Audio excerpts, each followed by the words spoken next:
All right, so I want to call to order this special formal meeting of the Iowa City Council for November the 4th, 2019. Roll call, please. Cole. Here. Mims. Here. Salee. Yep. Taylor. Here. Teague. Here. Thomas. Here. Horn. Here. Item 2, purchase or sale of real estate. I'm going to ask for a motion to adjourn to executive session to discuss the purchase or sale of particular real estate only where premature disclosure could be reasonably expected to increase the price the governmental body would have to pay for that property or reduce the price the governmental body would receive for that property. The minutes and the tape recording of a session closed under this paragraph, real estate, shall be available for public examination when the transaction discussed is completed. Could I have a motion, please? Move. Second. Moved by Sway, seconded by Cole. All in favor? No, we need a roll call. Roll call, please. Cole. Yes. Mims. Yes. Salee. Yes. Taylor. Yes. Teague. Yes. Thomas. Yes. Yes, motion carries 7-0, so we should go in the other room.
And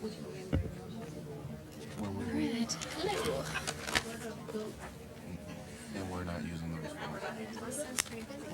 In theory, I guess we don't need Jeff to do this. So, all right.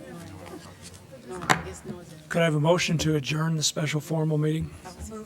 Second. Moved by Mims, seconded by Thomas. Roll call, please. No? Just, No, we just a voice vote. okay. All in favor, say aye. Aye. Opposed? Motion carries. Okay. So we'll turn now to our work session for Monday, November the 4th, 2019. First item on the work session agenda is to discuss a request for a resolution endorsing the Energy Innovation and Carbon Dividends Act. So I think I should probably say a few words about this for the benefit of whoever's watching on television and maybe some people in the audience.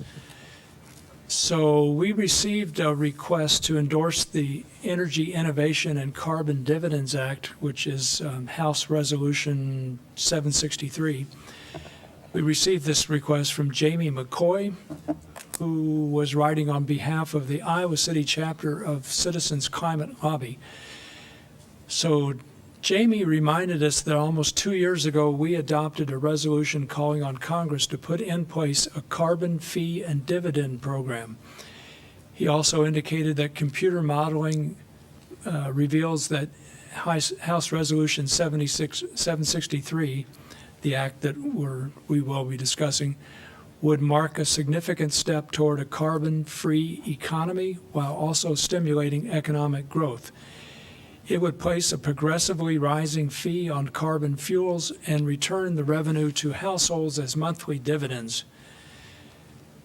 So congressional negotiations have resulted in this new bill, H.R. 763, and the new bill includes several differences from the one we endorsed back in 2017. So we're being asked to endorse House Resolution 763. I think you know I strongly believe we need such legislation, primarily because I don't see how we can achieve our 2050, Iowa City's 2050 goal without the federal government enacting something like this bill.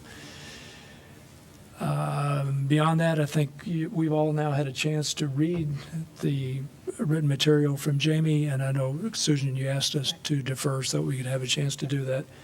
So what do you all think about the request? I'm happy to support it. I think what I find interesting is there's bipartisan support in the Congress, which is unusual these days. So hopefully we can get some things done. I think it gives us a different model to try and address some of the climate concerns that we have, and hopefully one that will really provide some of that motivation and incentive for some of those changes. So I think there's going to be a lot of details to work out. This is complex. There's lots of moving parts to it, but I think it certainly is a good process, and with a number of people of different political backgrounds that are working on it, I'm really happy to support it. I agree, and I think the aspect of it about stimulating the economic growth with the dividends returning to the individuals, I think is a very good point. I think the dividends returning to the individual, that was good, but I was a little worried about the impact up front. And so I think with, the dividends returning, that made me very comfortable. Mm-hmm.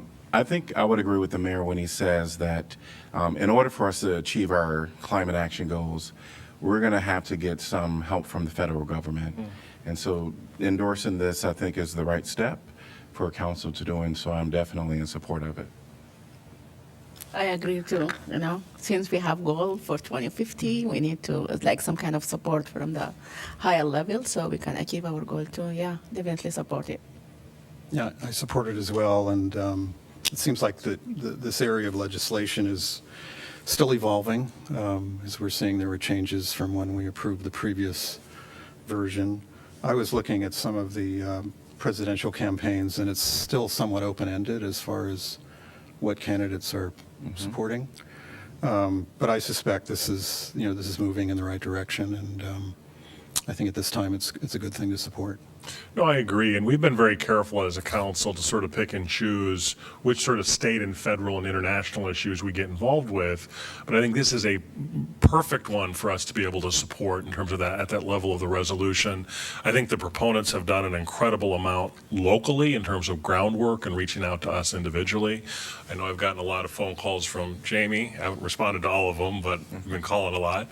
And in the past, we've had a lot of good conversations on that. So I think this is precisely the sort of thing that we should be supporting, because Jim's right. We're not going to achieve what we need to achieve without the help of both the state and federal government.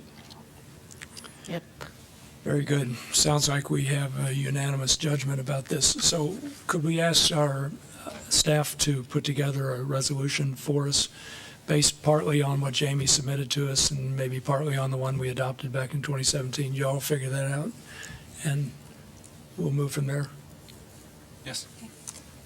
Okay, super. So we can, congratulations, Jamie. Thanks for your hard work on this. So we can move ahead to the next part of our work session agenda, which is clarification of agenda items. I have item number 9I and J.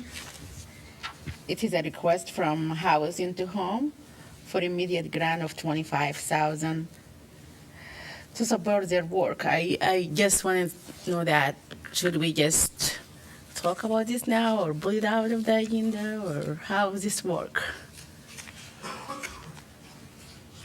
Well, it's just a communication requesting funding, so we can't formally act on it.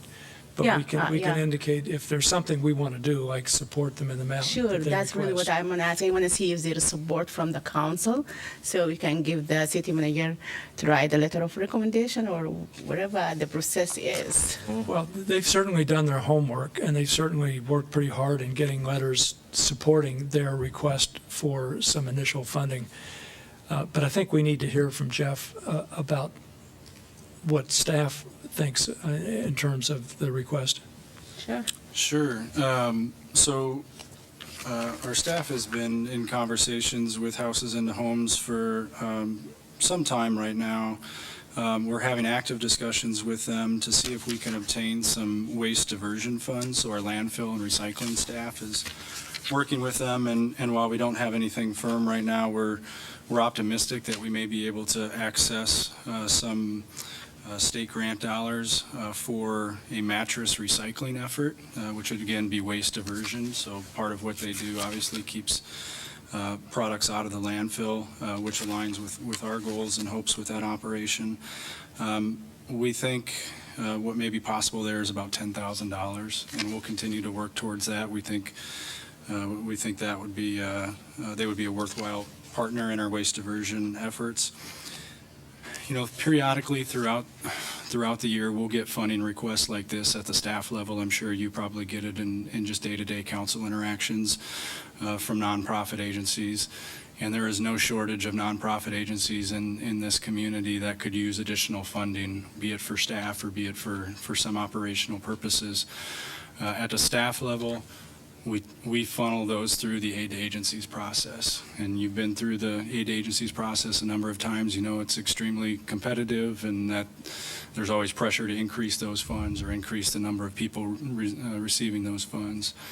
Over the years, you've taken action. You've created emerging funds. You've set aside some of those for new organizations to help get them started. This past year, you doubled the aid to agencies budget. So that there were more funds to access.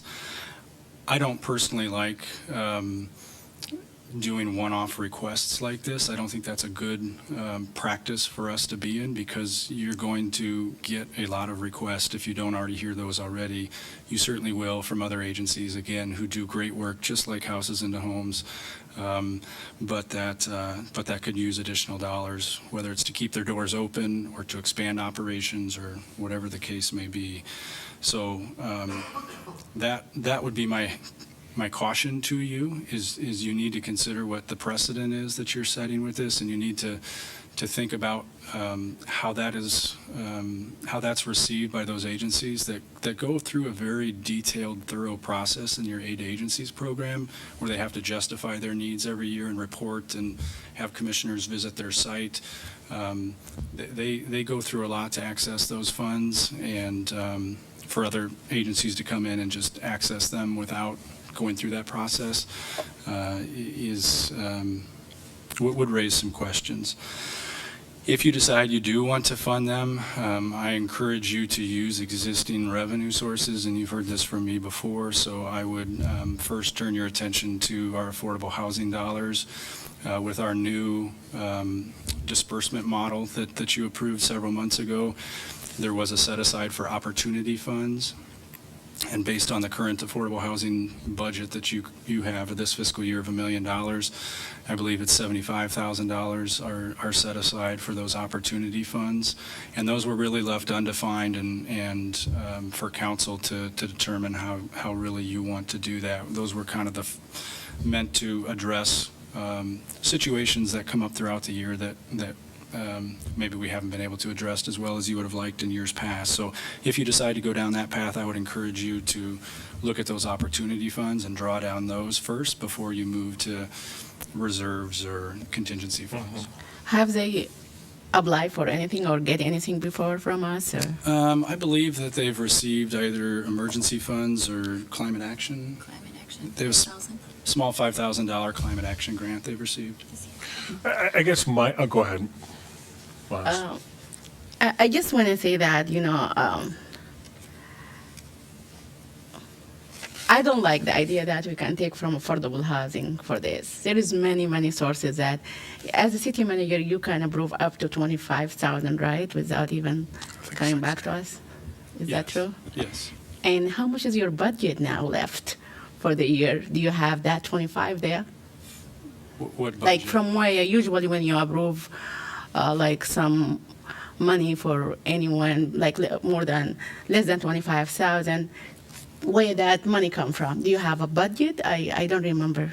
Well, there's a number of different line items that you may be thinking of. We have like a sponsorship budget, for example, that we usually do $2,000 or $3,000 sponsorships. If you have a conference coming into town or you have a special event and we get asked for that, we have some discretionary dollars there. The larger pot that you may be thinking of is the economic development discretionary funds. And we use those, and that kind of goes through the EDC process. We've used those for business support and for arts and culture events.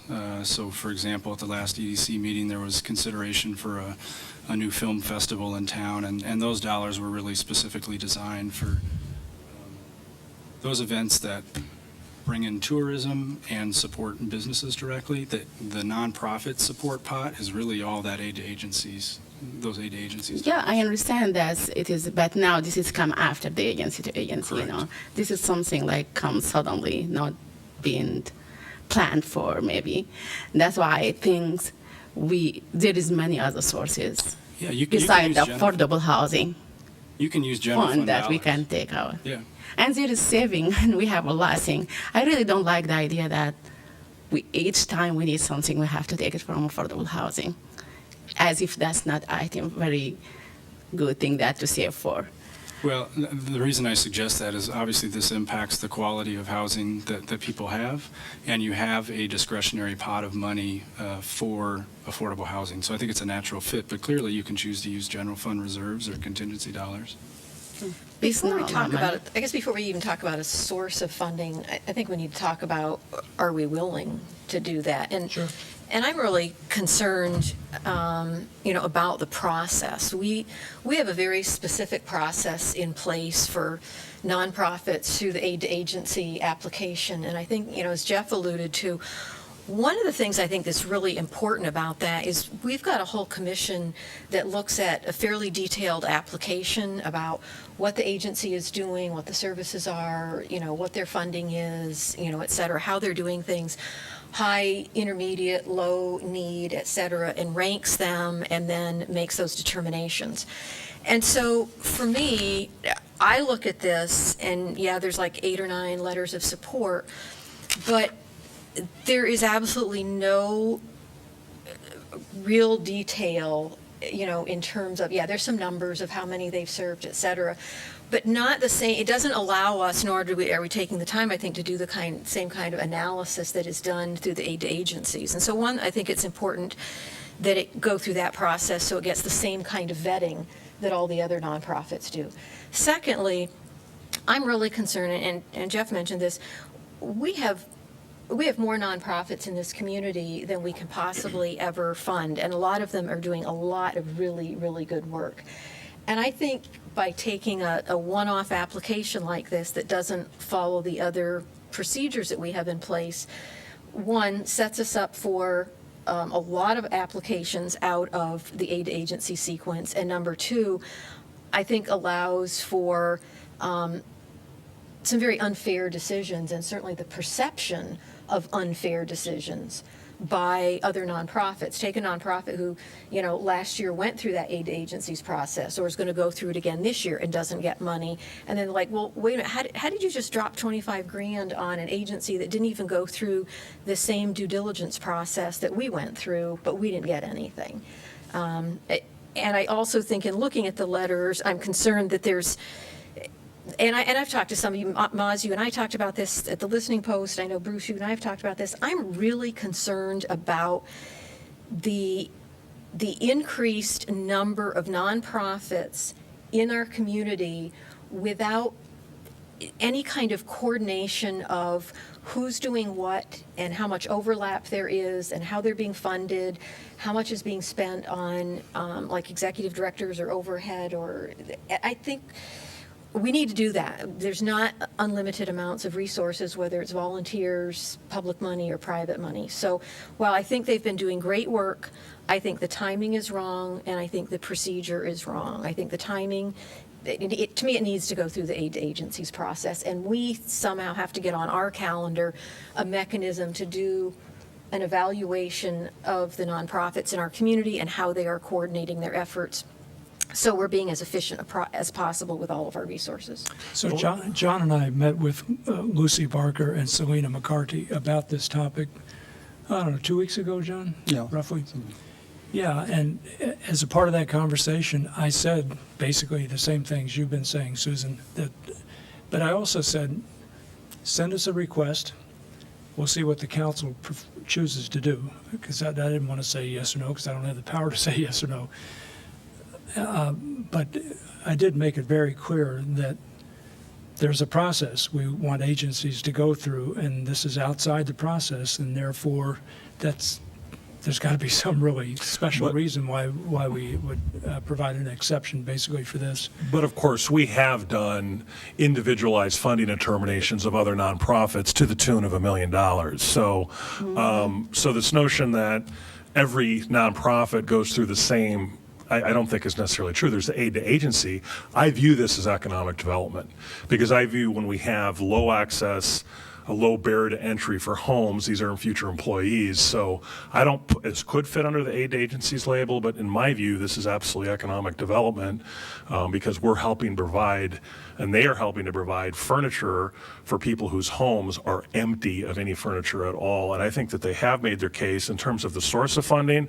I think ultimately it'll probably be a decision for the next council, but I guess my recommendation would be a preliminary recommendation that staff further investigate possible funding sources at the level of $25,000, subject to the next council's review on that. So I think we should support it.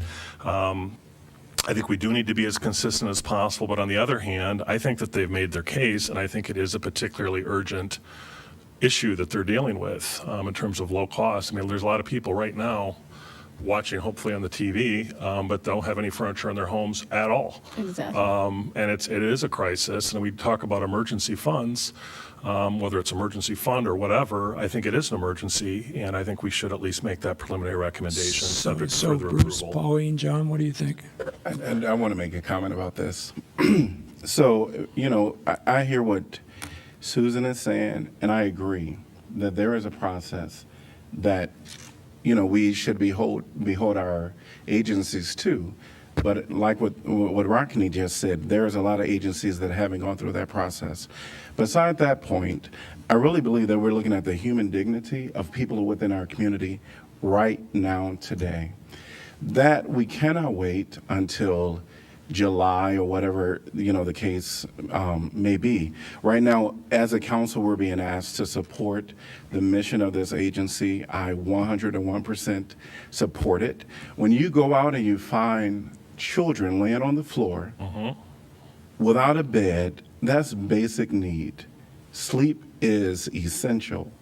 And so for me, I think that it is something that council should jump to cautiously, but still jump to and support. And I understand that there might be other people with other thought processes about this, but about other agencies that is doing this. But right now we have the opportunity to help this one agency, Houses into Homes. If you've ever gone out, which I've done, and going to a house that's empty, it changes your life. So for me, I am definitely supportive of it. And I'm not going to promote the contingency on another council. I'm going to maybe make the proposal, which I guess we have to get it on a future council to even, put it on the next agenda, is what I would propose, so that we can figure out where 25,000 come from. Although I agree with Susan as far as, and that was my first impression when I read this request, was that the process was kind of backwards, and why didn't they go through the process? We didn't really want to set a precedent with one group versus another, but the more I thought about this particular group of nonprofits, their mission is a little bit different than I think some of the agencies that apply for the aid to agency funds are.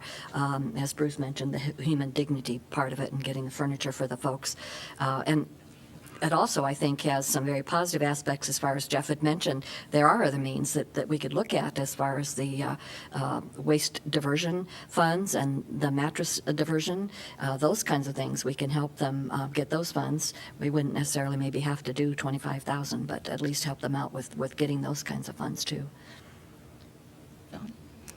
Well, I, as Jim mentioned, he and I both met with Lucy and Selena. And while I certainly would prefer that this be handled through our process, I was really impressed with the organization. I felt they had identified a need and fulfilled it that I didn't even know existed. And they're doing it with all the support documentation in a way that is extraordinary. They modeled their organization after one they found in Minneapolis. So, I really felt they understood what they were getting into, and they had a gap in their finances.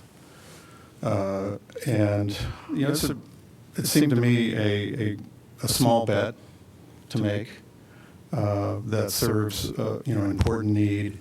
They had, I think, an extraordinary range of support, including from some of the groups and agencies, organizations that are funded through our aid to agencies. So that too, I thought, I don't know that the precedent aspect of this is that critical. I think we as a council have the ability to evaluate proposals as they come to us and decide whether or not they're acceptable or not, and how they affect our overall process.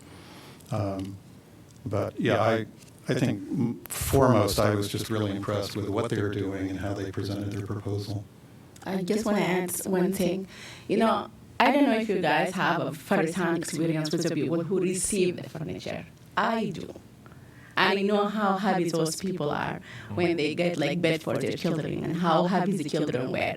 And this project is really an amazing project. And I think I understand that they just come out of the blue to ask for this. It's not like for the aid agency. It's already passed and everything. But sometimes we have to look at the value of the project itself when it suddenly comes. This is not going to be the last project. We're going to receive something sometime, but we have to look if that's something really we have to just do it, because it have a lot of meaning as Rockne said, like economic development and social justice and all these kind of things. I really definitely support it and support the whole 25,000. And I wish it could come from the Economic Development Fund. So I will agree with Bruce's position in terms of the timing of it. I had talked about not wanting to tie the future council's hands, but I think you have persuaded me, Bruce, in terms of the urgency of it, so I would second Bruce's position. So it's clear that there's support for providing 25,000 in funding, but Rockne, in your first statement, you suggested that we direct staff to come up with suggestions about how to provide that 25,000 in funding, right? I still think that would be a good idea, yeah. So that makes sense to me because you've already identified some potential sources of funding, which could amount to, I don't know, 10,000 or so. But in any event, I'm clearly hearing support for. I know Mods don't want the affordable housing, but I think this would be a great opportunity. This is economic development. This has nothing to do with affordable housing. We are not paying the rent. Really, we are not paying the rent. It's really killing me when people take them from affordable housing and we are not doing affordable housing yet. There is many others. It's only 25,000. You can find many. The city manager can find many sources of that. And I started knowing a lot, but I can find our sources for that too. Well, But I think you why can don't we, do that. let's defer that debate to some future time. But right now, we're deciding, yes, we want to provide 25,000 in funding to this particular organization, Houses and Homes. And Bruce, I was really impressed with the description you just provided. About why this matters from sort of a moral, ethical point of view, and that's why we're here. I'd like to make one final comment because I truly believe that as a council, to do our work effectively and fairly, we have to have procedures in place that we have agreed on that make sense and that we follow. And I'm not sure who you were talking about, Rockne, if I might ask, who got $1 million.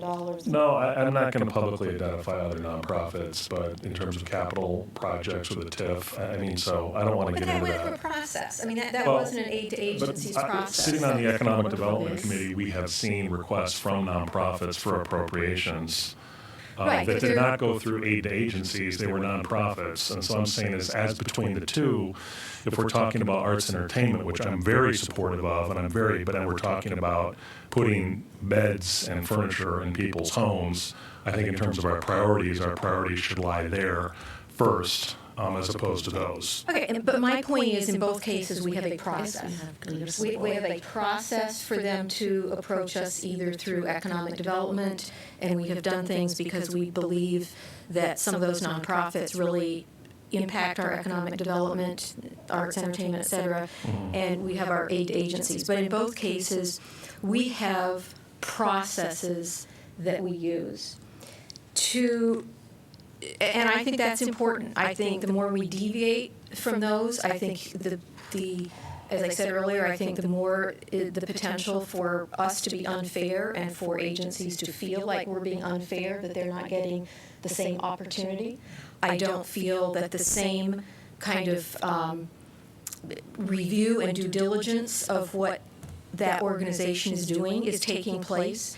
It's being based on, a single letter and a number from them, and then obviously the letters of support, but certainly not the same kind of due diligence that is done through the aid agencies process. Is the work they're doing important? Yes. Is it more important than others? I would bet that Prelude, who's dealing with people who are on the verge of dying of drug issues, or Shelter House, who is dealing with homeless people who are still homeless and are not getting housed and are not getting furniture. So to say that this is the most important one and is critical, I think is insulting to a lot of the other I'm agencies. actually insulted by you right now.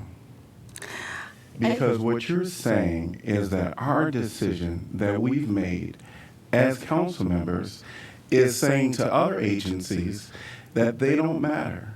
And that's not what we're saying. Well, that's what I feel. Right now, it feels insulting that we've made a decision as a council to move forward, given Jeff direction. I understand you want to make one last plea, to state for the record that as council, you're right. We're here about processes. I would agree. But at some point, we have to go with what our heart says. That may not be all in agreement, and we may be outvoted sometimes where our heart really feels a certain way. But allow council to make a decision and don't come back and make us feel bad about that decision. This is a great opportunity for the people in our community. I guess, Mr. Meyer, I see clear support for this. Many times when I speak after people's support, you ask me to say, hey, Maz, I see clear support, let's move on. So please, let's move on here, because it's a bit, I will feel fair when now people have a decision. We should move out, because you told me that before. Oh, Would you many please times let you us have move? spoken afterwards, so, Let's not get into this too deeply. So I think you've been very clear, Susan, about your view on that point, and others have expressed their views as well. So we can move on. So other agenda items.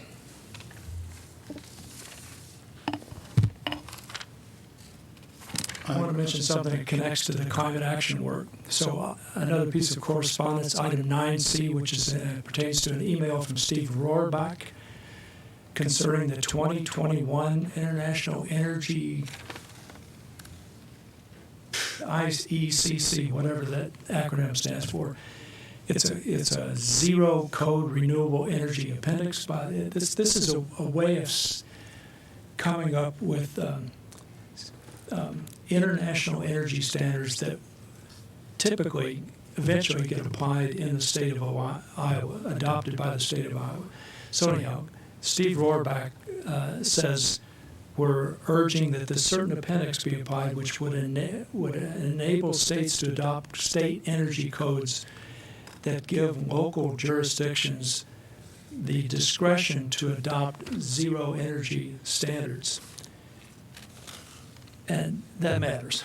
And if I remember right, Jeff, we've already signed on to that, or at least I know we exchanged some emails about that and signed on to it. I believe that's the case. I'd have to double check. Yeah, I'd have to double check. Our staff too. is certainly plugged into those conversations, and we do have votes on those matters, so. Yeah, that's a better way to put it. But I want to praise Steve Rohrbach in any event.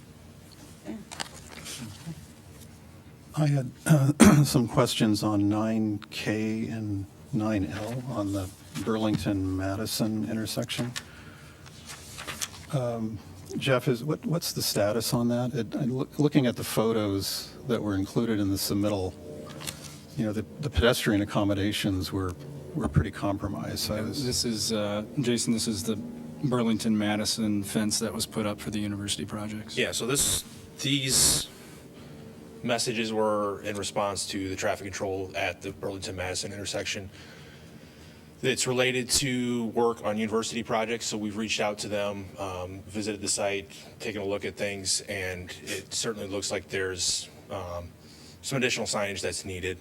I think what you were seeing in some of those pictures are people that are choosing to go around the fencing that's in place, so we're hoping to get some additional signage, get some additional measures up there to help them get through that area correctly. The area in question is going to be dug up here shortly if it hasn't already. There's some storm sewer work and some additional work that has to happen right at that intersection. Typically, we like to keep those curb ramps and the curb ramp areas open so that all four corners are accessible. In this case, it's just not feasible. Due to the depth and the location of the work that they need to do, we're going to have to close that quadrant of the intersection. Unfortunately, it's in an area where it's pretty difficult with pedestrians, just given what we have for other crossings, especially just to the west of there, you have the river, and so we're working through that, but we're in contact with the university. Their design consultant has sent out additional information and requirements to the contractor, so we're hopeful that signage will be up here shortly. We definitely need better signage. I was down there earlier this afternoon, and while I was standing at the corner, the northeastern corner of that intersection, two young women came up, and they were talking about how to get across the street and how to walk down the sidewalk. And one of them started laughing, ran out in the street, and walked on that really narrow strip of concrete that runs on the southern edge of the sidewalk going west, the north sidewalk going west. The other woman stayed back and was saying, no, I'm going to go the way they want us to go.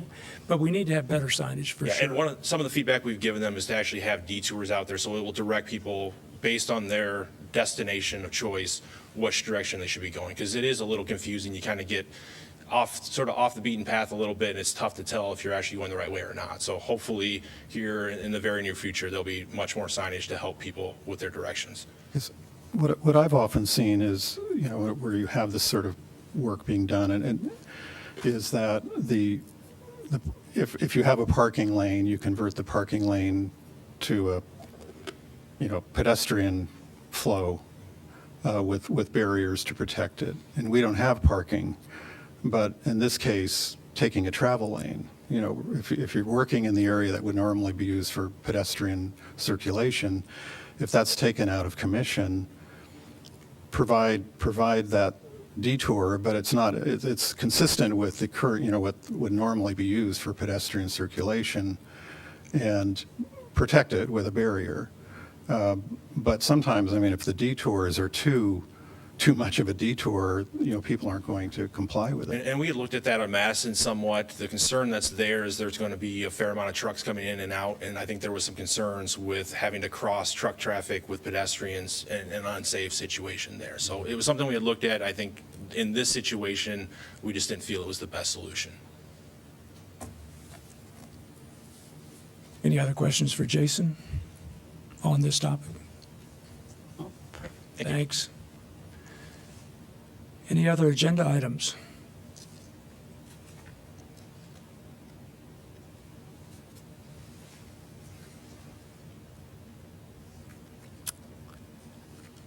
Okay, I'm not hearing any, so let's turn to the information packets. How about the October 17 packet? It was pretty light. Climate Action Expo, November 21st, 5:30 at Big Grove. Yeah, so Ashley, can you give us a quick synopsis of what's going to happen at the expo? Come on, spur of the moment. So the expo is going to be a great opportunity to celebrate, I think, what steps come next. So next week we'll release our 100-day report to council.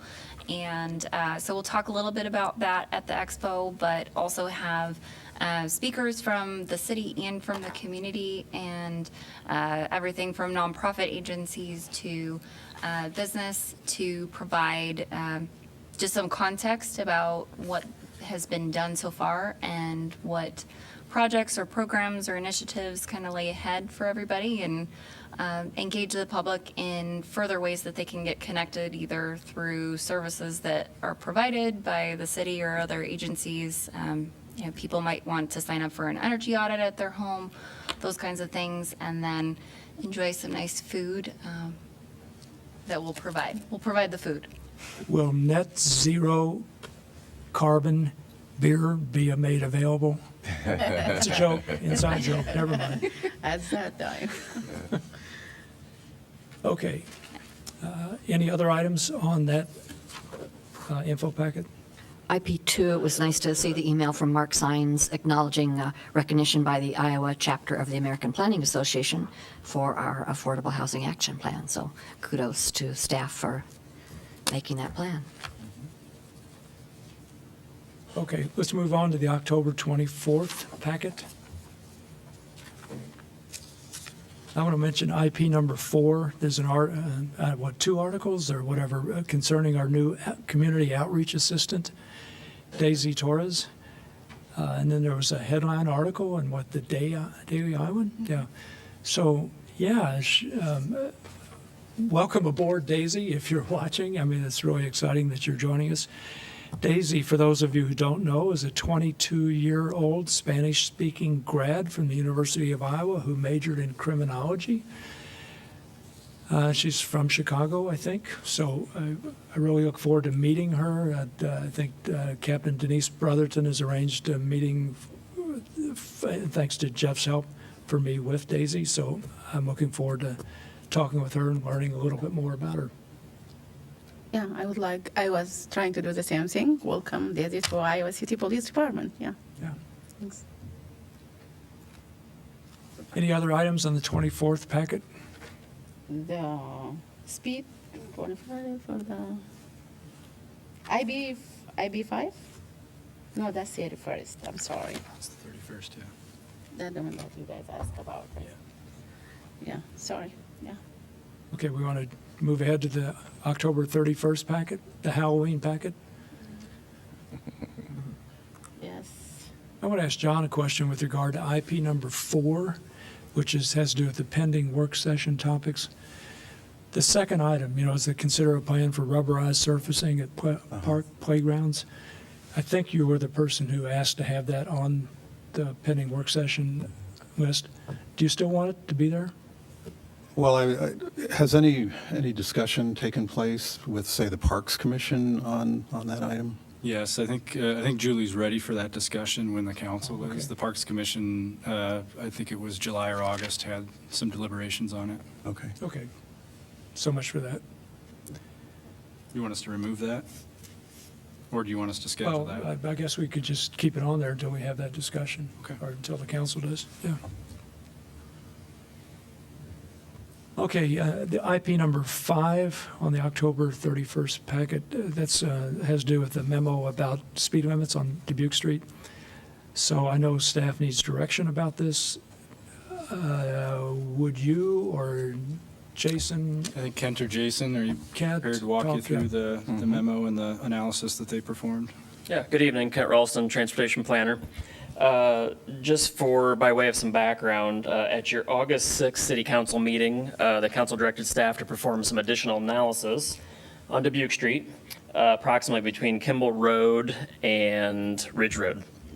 As you know, as part of the recently completed Gateway project on Dubuque Street, the speed limit prior to the project was 35, and then it was reduced to 25 mile per hour. That posted speed limit was established as part of the design elements that you all approved back in 2014, or council approved back in 2014. And that included things like lane widths, location of crosswalks, widths of sidewalks, so on and so forth. And one of those items was also the posted speed. Given the corridor's relatively high pedestrian volumes, the intent of those design elements, I think, was in part to calm traffic and have a more pedestrian-friendly environment. Despite our best efforts, vehicle speeds remain higher than desired. And in your packet, I included some data that was collected with respect to vehicle speeds and 85th percentile speeds that were collected the week of September 9th ranged roughly from 36 mile an hour to about 41 and a half mile an hour or so. So suffice it to say, much higher than the 25 mile per hour posted speed limit. In addition to collecting vehicle speed data, staff also observed pedestrian activity in the area. Both the east and west sidewalks, the trail on the west, the sidewalk on the east, both have about 200 or so pedestrians a day. So we were right that it is a very pedestrian intense corridor. However, we did note during our observations that a lot fewer pedestrians actually cross at the mid-block crossing at the Mayflower than we had anticipated. And I think that's just a result of folks choosing to use the east sidewalk, heading south and then crossing at the controlled signal at Park Road. Based on we also reviewed collision history since completion of the project, and there have been no bike or ped incidents reported, and there's really not been a discernible change in number of collisions or severity of collisions since the project was complete. Based on the vehicle data collected, pedestrian observations, and confirmation that the design of the roadway can support a 35 mile per hour speed limit, staff is recommending that get changed back to 35 mile per hour. And if you choose to change that back to 35 mile per hour, there's no council action needed because in the code it's still notified or it's still codified, as a 35 mile per hour corridor. I'd be happy to So answer Kent, the key questions. point here is that it is discretionary. There's nothing requiring us to go up to 35.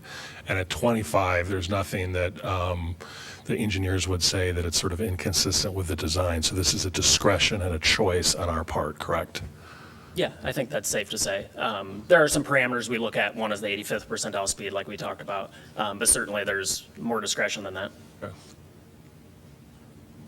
I think one thing that I would add is basically this is, as we've gone through and done this analysis, our professional opinion would be that it would be 35 would be the appropriate speed. So, I mean, certainly there's different arguments that could be made, but when we look at the data, look at kind of where we're at today, that would be our professional opinion. I have a question for you. I just want to ask you, if we increase the speed limit, will they increase will this increase or decrease have any effect on the probability of traffic accident? So If we increase it or if we left it at So if we 25? were to increase the speed limit, would it affect the likelihood of More accidents? accidents. No, I don't think it would, because the 85th percentile speeds are already at 35 or actually higher. So I would say that if anything, it may actually make it safer, because in our industry, we want folks to travel at the same speed, regardless of what corridor it is. Differentials in speed is sort of the, well, it's something we try to avoid. That's a great point.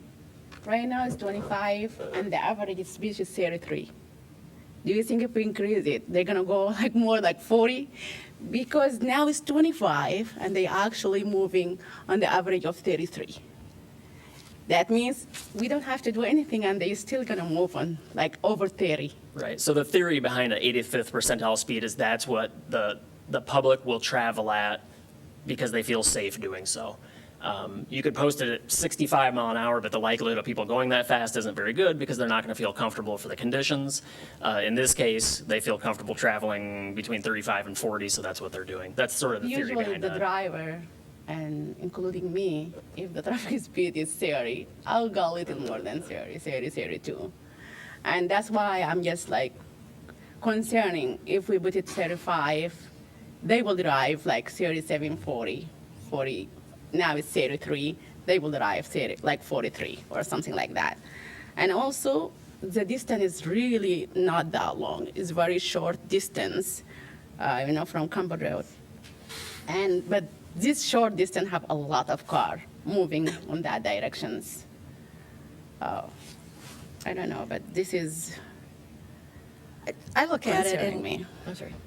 I look at it as it is an arterial coming into the city off from the interstate, and it's well designed. I think it's, you've got the space. To me, one of the reasons we're seeing that 85th percentile where it is a combination of two things. It's designed that way. It's designed to be safe at 35 miles an hour, and till you get down Foster Road, you're headed downhill. All right. I don't think because we increase it to 35 that you're going to see a huge increase in the speed. I think people are going what they see as it being designed for and safe for. One thing I'm really pleased to see is that we're not seeing a lot of pedestrians crossing at the Mayflower, that they're actually taking advantage of that sidewalk on the east side, and that we're not seeing as many during the peak hours as we had originally thought, because then there's just less chance for conflict between vehicles and pedestrians. I'm in favor of raising it to the 35. I think it makes sense. I think having it 25 and having people go that much higher, either we need to enforce it, which means we're going to be wasting resources out there, or, as you said, Ken, you've got people, more variation in speed because you've got those who are going to strictly follow it and those who aren't. When I come in on Dubuque, it is inevitable that you get to those electric signs and all of a sudden there's braking. And to me, that's a better chance for an accident than having a speed limit that matches the design of the roadway. Oh, I don't agree with that, but I agree with everything else you said pretty much. I want to ask you all a question about about the topic we're discussing. Right before our work session, we got a couple emails, one from Donald Baxter, who you all know well, and the other from Greg Shills, who you know well, and they both objected to reducing the speed limit or changing the speed limit to a higher speed. I wonder if you've had a chance to read those, because I didn't really have time to read them. No, I didn't. Maybe you Yeah. could y'all take a look at them? I mean, you know, and then we can have further conversation, but And I really don't know, is this something gonna increase for, like, from climate actions point of view, the faster you drive, the more fuel you used, and this is this something gonna affect I that? don't think between 25 and 35. yeah, I doubt that would be meaningful. I guess for me, you know, the road itself, it doesn't feel 35. I mean, it doesn't feel 25. And so while you're driving, and many people that I talk to, they're all in favor of the 35 miles per hour. So I'm definitely for it. I think it doesn't feel natural at 25. I think I feel safer at I do the speed limit, but I feel safer going 35 or, you know, in that area. So I definitely would be in support of the increase. Kent, have we noticed a spike in accidents? Before it was 35. The argument is that it's safer. Now we're at 25. The argument is that it will be safer if we go back up to 35.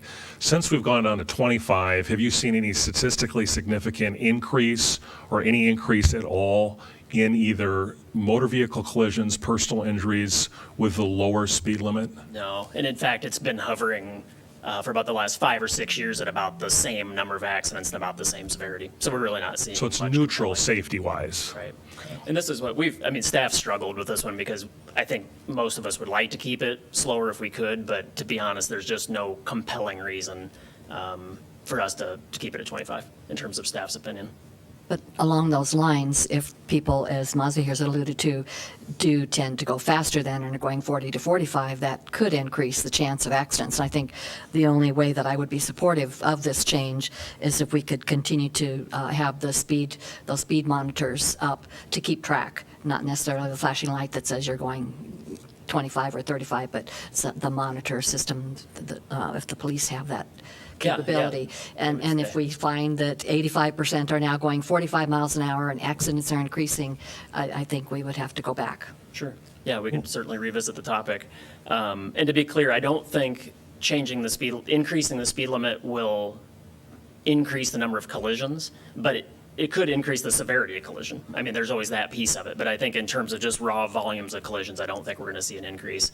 Fast you travel, if you get in an accident, usually it's worse statistically. So just to be kind of clear on that. What about this question of the likelihood of serious injury? I mean, we know the laws of physics in terms of the likelihood of a fatality between 25, 35, 45. None of that's changed, right? So even though we think it's exceedingly low probability that we'll have a collision with a pedestrian, if we have a collision at 25 versus 35, the likelihood of serious injury or death is significantly increased, is it not?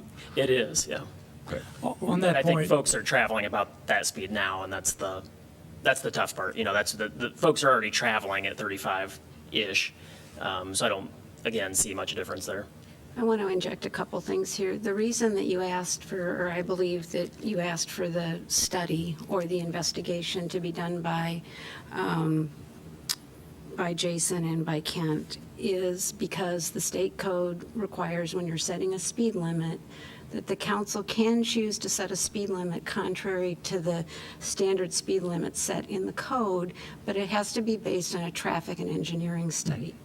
There are also liability sections in the code that say if there's a claim that our design of a road or our setting of a speed limit, et cetera, has caused an accident, we have immunity from that claim if it's based on a generally recognized engineering or generally recognized standard.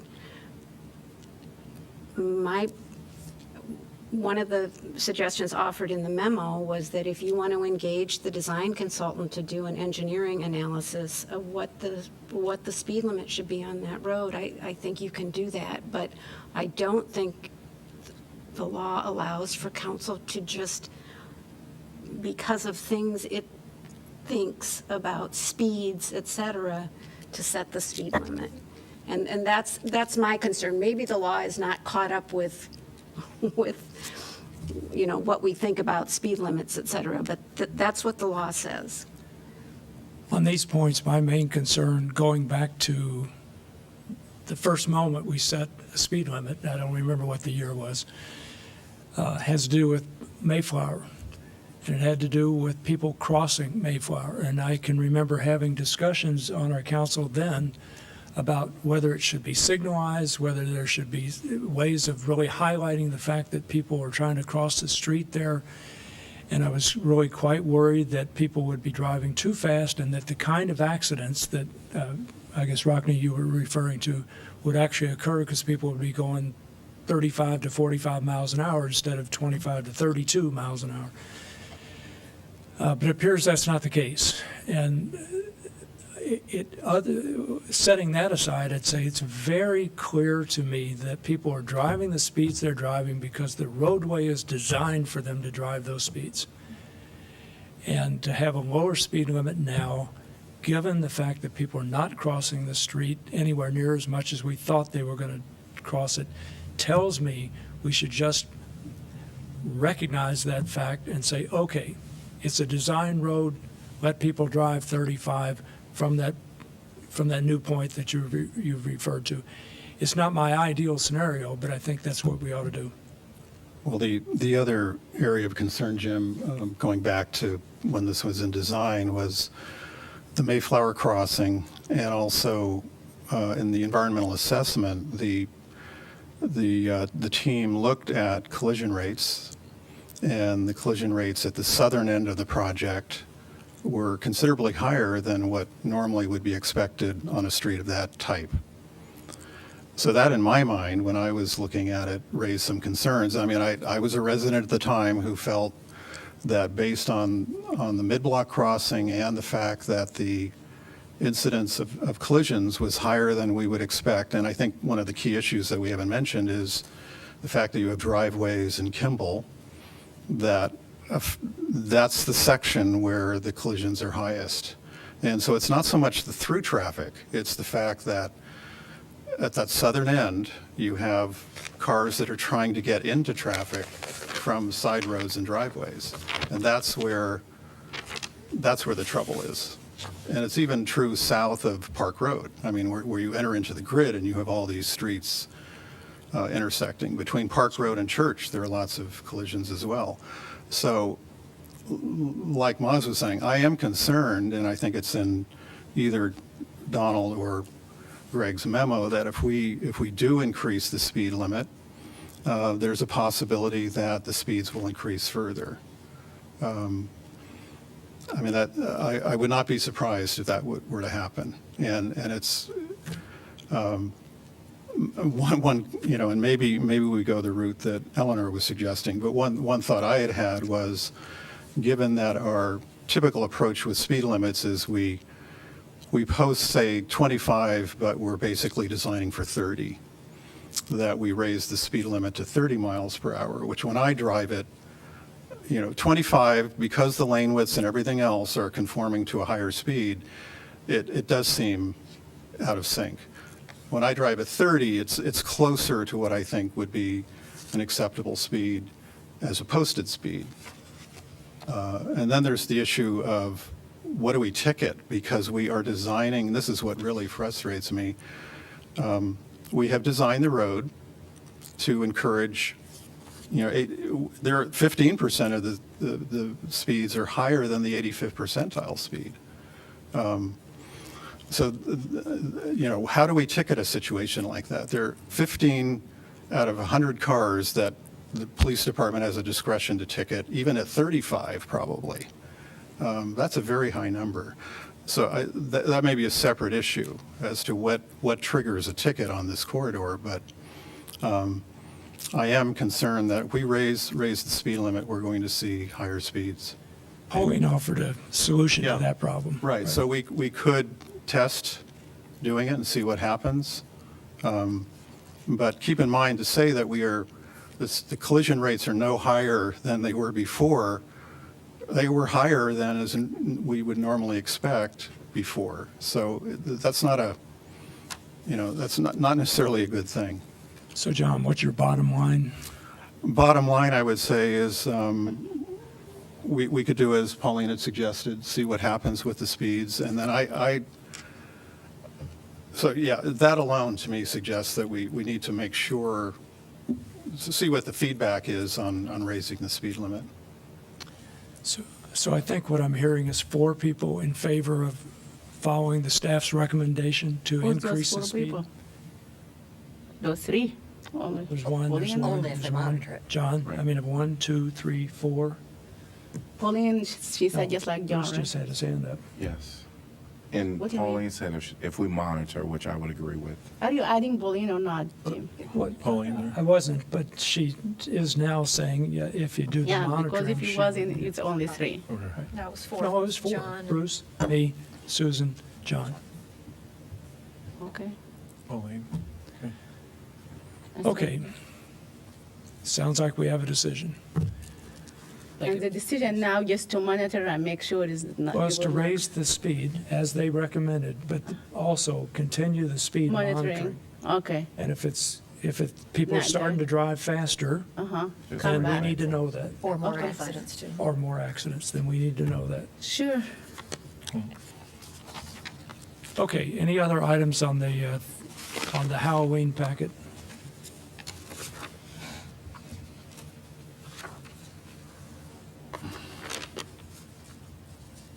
If not, we could move to the council updates on assigned boards, commissions, and committees. So we could start with the Rockney and move to the left. I don't have any update on mine. Nothing? Bruce, No committees to report. CVB. Because I did fill in for the mayor at the CVB meeting, and there was quite a bit of discussion on whether we've reached our density on hotel, as far as available beds, available units, and whether they are gaining or losing as far as on the financial end of that. So I believe they probably have the study that people can look at their website and see what they found out on that. They also talked at great length about the East Side Sports Complex, which I didn't realize that we as a council had come to much of a conclusion about where we were going with that. So, but they're talking about it out in the community as far as that goes. They were all very excited about the progress on the arena in Coralville, and so I think they're hoping that the sports complex will kind of play into getting folks to use that complex too, but that's about it. Yeah, good. Susan? Access Center is continuing to move forward.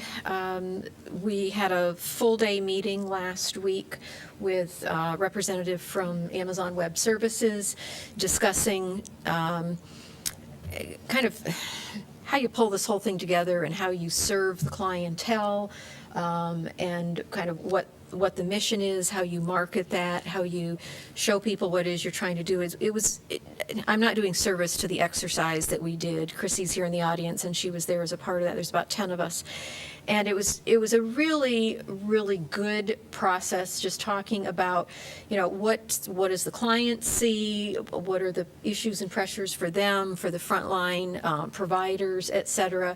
And so just trying to pull a whole lot of things together, and having the individual there who helped run the meeting, who can't think of the term I want, but kind of not moderated, but kind of was the facilitator for the meeting, was absolutely excellent. The executive committee met today. I was not able to make it to have some further discussion on names, so I'm not exactly sure where that meeting went today. I couldn't be there. So we're moving forward, and I know they were also going to have some discussion at that meeting on the progress of the 28E agreements, but my work prevented me from being there today. So. Good deal. Moving on. John? Nothing from me. Okay, nothing for me either, so it sounds to me like we're done with our work session for tonight. Okay. We'll reconvene at 7.